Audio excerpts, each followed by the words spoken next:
inilah kediaman Bapak Cuplis. Dia adalah seorang pencari kerang di sungai bersama putri sematawayangnya yang cantik jelita. Hari ini rumah Pak Cuplis ramai karena beberapa saat yang lalu ia dikabarkan hilang, hanyut di dalam sungai selama 6 jam lamanya, dan ditemukan masih dalam keadaan hidup, namun lemas dan linglung seperti orang yang sedang kebingungan. Kemudian setelah dipastikan kondisinya mulai membaik, akhirnya ia pun mau berbicara, menceritakan apa yang terjadi sebenarnya pada dirinya waktu itu. Maaf Bapak Cuplis, boleh saya mendengar sendiri kronologis ceritanya dari Anda, apa yang sebenarnya terjadi dan menimpa Bapak waktu itu? Begini Mas, gini ya, tadi pagi memang aku dan putriku berangkat lebih awal mencari kerang di sungai. Biasanya kami berangkat setelah waktu subuh dan mulai mencari kerang di sungai sekitar pukul 5. Karena memang mitosnya jika mencari kerang di sungai itu sebelum usai waktu subuh, konon tempat itu adalah tempat angker dan banyak dihuni oleh makhluk halus yang bisa kapan saja membawa umat manusia ke dalam alam goib secara hidup-hidup.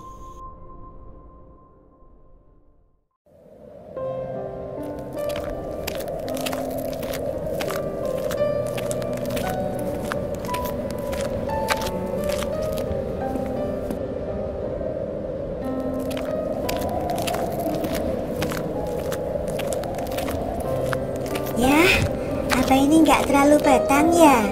Ya emang sih Nduk, tapi mau gimana lagi? Zaman susah kayak gini, ya nekat aja wes. Yang penting halal. Tapi kata orang-orang, ya itu kan cuman mitos toh Nduk, nggak usah takut.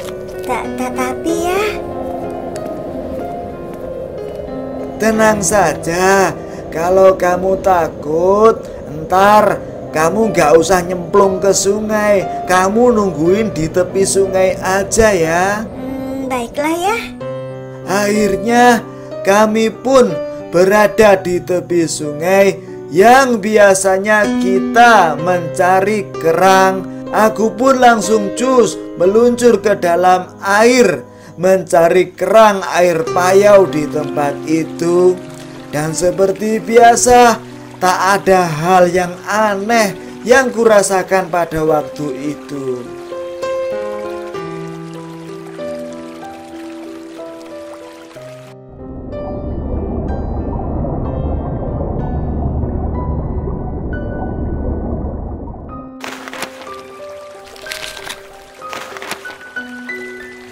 Duk, sudah nih Duk, ayo tarik. Tarik sis, nangka.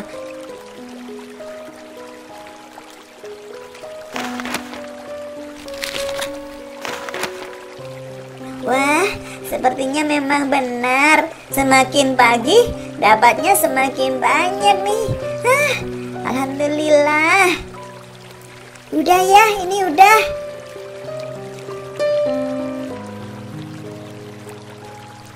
Oke, aku masuk lagi ya, Nduk.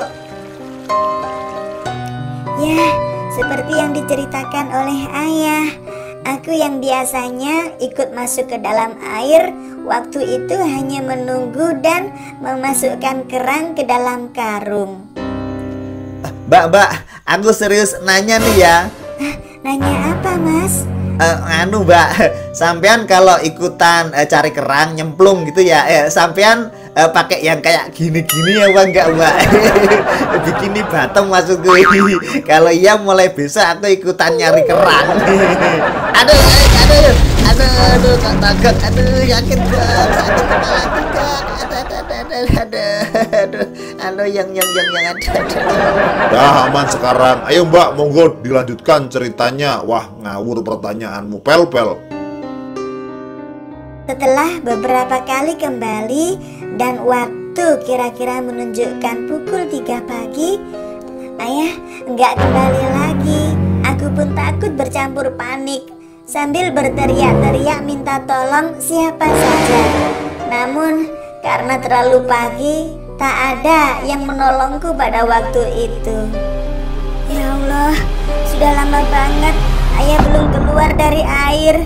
Aduh, jangan-jangan terjadi apa-apa nih.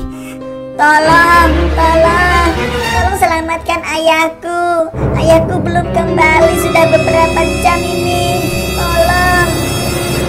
Nah, ceritanya begini. Waktu aku mencari kerang di dasar sungai, aku melihat keanehan di sana. Ada seperti suara yang memanggil-manggil diriku. Aku pun mengikuti sumber suara itu.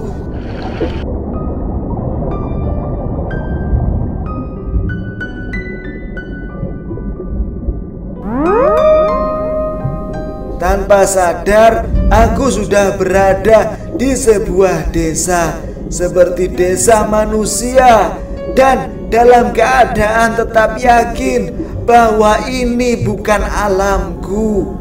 Aku terus saja berjalan tanpa menghiraukan perkataan orang-orang yang ada di sana. Aku terus mengacuhkan tawaran orang-orang yang waktu itu memintaku untuk berhenti, untuk mampir sekedar ngopi dan sarapan pagi.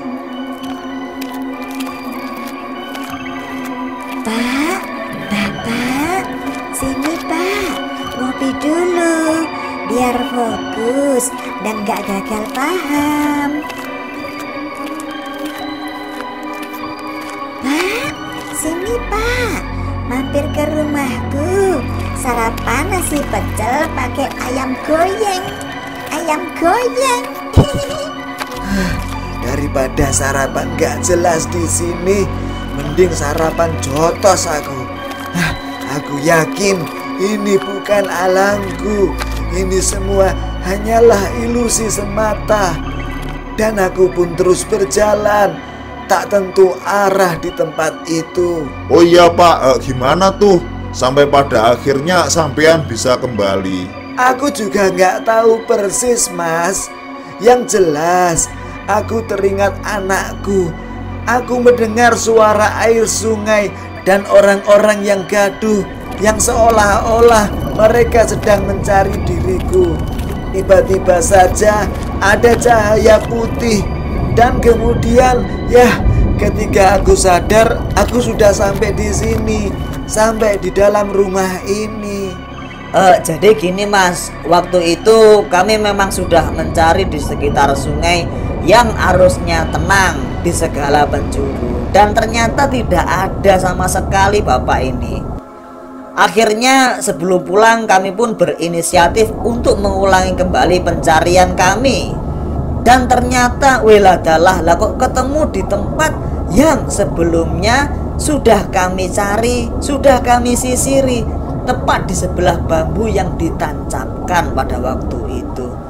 Wah, berarti bapaknya nggak pindah kemana-mana tuh. Ya sepertinya kayak gitu, Mas. Wah, alhamdulillah kalau begitu ya Pak. Akhirnya Bapak bisa kembali dengan selamat karena keyakinan Bapak. Oh ya Pak, kalau bisa lain kali sholat subuh terlebih dahulu ya Pak kalau ke sana lagi. Dan jangan lupa selalu berdoa meminta perlindungan kepada Yang Maha Kuasa Pak.